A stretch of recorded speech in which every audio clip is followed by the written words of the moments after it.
If you guys are looking for a cheap and reliable way to gain your FC 24 Ultimate Team coins this year, then please look no further than FIFAcoin.com, and please don't forget to use my code Martain for our 5% discount. Link will be in the description, guys. Hi guys, Martain88 here, and welcome back to another FC 24 video, another tactics video here on the channel. Today, we're going to be going through the 4-5-1.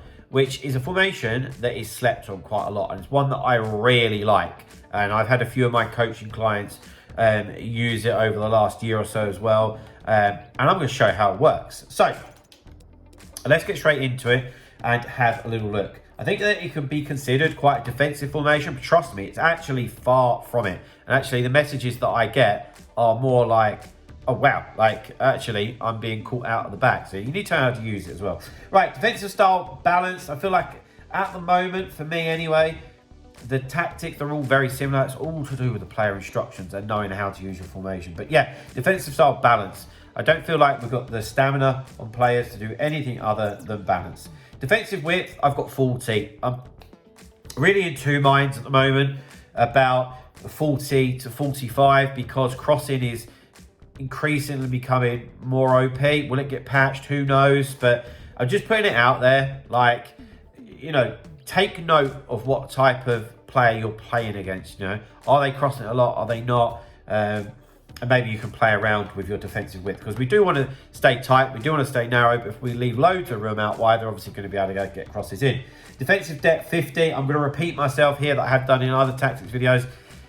Right now, this depends on what type of team that you've got.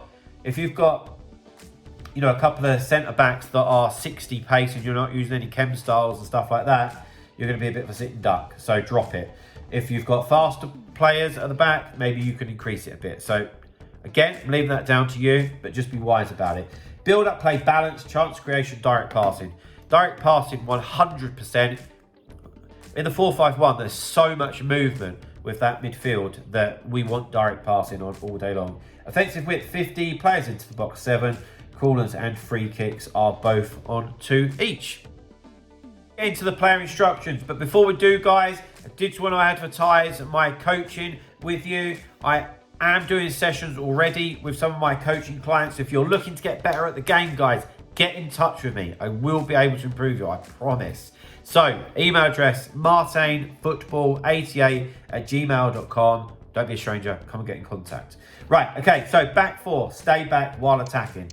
And you need to be, because at times there's not a lot of defensive support initially. So we want the whole back four, stay back while attacking. And often for me anyway, if you've got wingers, we're not asking the fullbacks to bomb on. Okay, at least if we do, it's going to be manually. And I still like to get them involved. If they've got green grass in front of them, take it. At the moment, I think it's very much a case of understand who you've got.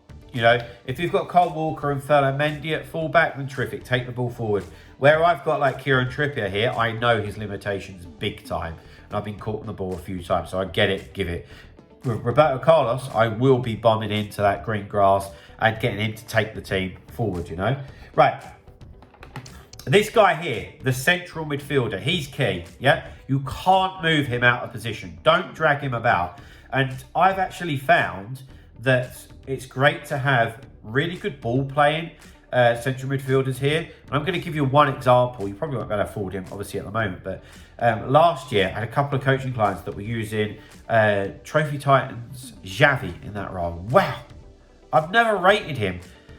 He was just running the games. So good. And it was just because he was so quick and agile on the ball, and his passes always made it. So in this particular role, don't just go for a stopper, okay? Go for somebody that can actually play. And they're going to be on stay back while attacking and cover centre, okay? Right, out onto the wings. We've got Diaby and Matoma here. We've got comeback on defence.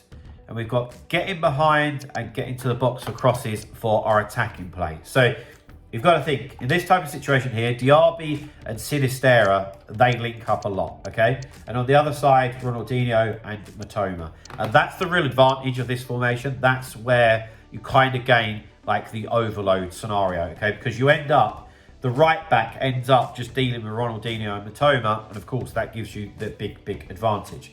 Right, on to the two camps, if you like. So we've got Ronaldinho and Sinisterra here. They're both on comeback on defence, which means that when we are defending, that we've got a lot of help at the back. You know, we've got the full 5 midfielders helping us in defence. From an attacking point of view, though, I've got them to stay on the edge of the box for crosses, because you will have Diaby and Matoma forward as well as the striker. And if all 5 of them are bombed on and in the box, that leaves that central midfielder very isolated. So play around with that. If you want them in the box, do that. If you like my idea of having them on the edge, of course, then do that as well. And you can see it's the same for Ronaldinho. Then up front with your lone striker, have them on stay forward and preferably getting behind if they've got some pace. Most of you will have strikers that have got pace, so have them getting behind. So guys, there we go. Honestly, try them. A lot of you, I think, will like them. A little bit of getting used to, but they're good. You'll like it. So guys, there we have it. My 4-5-1 custom tactics and player instructions. If you've enjoyed the video, please drop a like. Subscribe to the channel if you haven't already, and I'll see you guys very soon. See you later, guys. Bye-bye.